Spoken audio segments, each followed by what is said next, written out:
24 ఎన్నికల సందర్భంగా లోకేష్ యువకులం పాదయాత్ర సందర్భంగా న్యాయవాదులకు స్పష్టమైన హామీ ఇవ్వడం జరిగింది.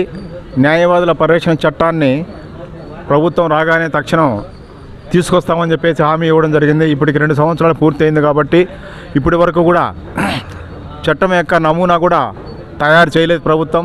ఈ చట్టం యొక్క నమూనా తయారు చేసిన తర్వాత దాన్ని చర్చకు పెట్టిన తర్వాత అసెంబ్లీలో దీన్ని చట్ట రూపంలో దాల్చాల్సిన అవసరం ఉంది. ఈ తతంగం అంతా జరగడానికి మరొక సంవత్సరం బట్టే అవకాశం ఉంది. కాబట్టి ఇప్పటికే చాలా ఆలస్యం చేశారనేది న్యాయవాదులందరూ భావిస్తున్నారు. ఈ విషయం పైన భారత న్యాయవాదుల సంఘం చలో విజయవాడ కార్యక్రమాన్ని ఈ నెల 10వ తేదీ చేపట్టింది. ఈ విషయాన్ని తెలుసుకొని ప్రభుత్వం ఏమో స్పందించింది, కానీ దాన్ని మేము ఆహ్వానిస్తున్నాం. ఇప్పటికైనా కూడా ప్రభుత్వం వెంటనే ఈ చట్టం రూపం తీసుకురావాలని చెప్పేసి మేము డిమాండ్ చేస్తున్నాం.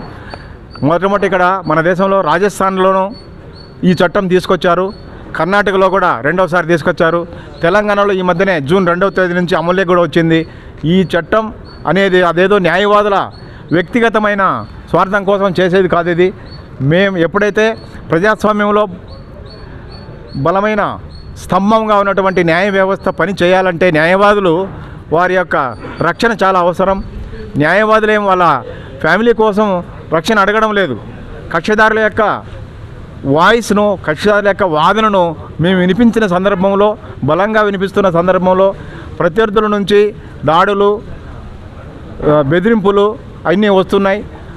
అది కేవలం కక్షిదారుల కోసం మేము చేస్తున్నందుకే వస్తున్నాయి. కాబట్టి అంటే పబ్లిక్ యొక్క అవసరాల కోసం మేము కోర్టుల్లో వాదించినప్పుడు మాకు జరిగే ఇబ్బందుల నుంచి రక్షణ కల్పించమని చెప్తున్నాం. కానీ ఈ రకంగా చట్టం రావడం అనేది ప్రజల యొక్క అందరికీ కూడా అవసరం అని చెప్పేసి మీరు అందరూ గమనించాల్సి ఉంటుంది. కాబట్టి ఇతర రాష్ట్రాల్లో ఎట్లయితే ఇప్పుడు రాజస్థాన్లోనూ, చివరికి ఛత్తీస్గఢ్లోనూ, తర్వాత కర్ణాటకలోనూ, తెలంగాణలోనూ ఈ చట్టాన్ని తెచ్చి న్యాయవాదుల యొక్క హక్కులను రక్షించబడుతున్నది, ఆ విధంగా కూడా ఆంధ్రప్రదేశ్ రాష్ట్రంలో వెంటనే ఈ చట్టాన్ని తీసుకురావాలని చెప్పేసి ముసాయిదా బిల్లును తయారు చేసి అసెంబ్లీలో చర్చకు పెట్టాలని చెప్పేసి, చట్టరూపం దాల్చాలని చెప్పేసి సందర్భంగా న్యాయవాదుల సంఘం మేము డిమాండ్ చేస్తోంది.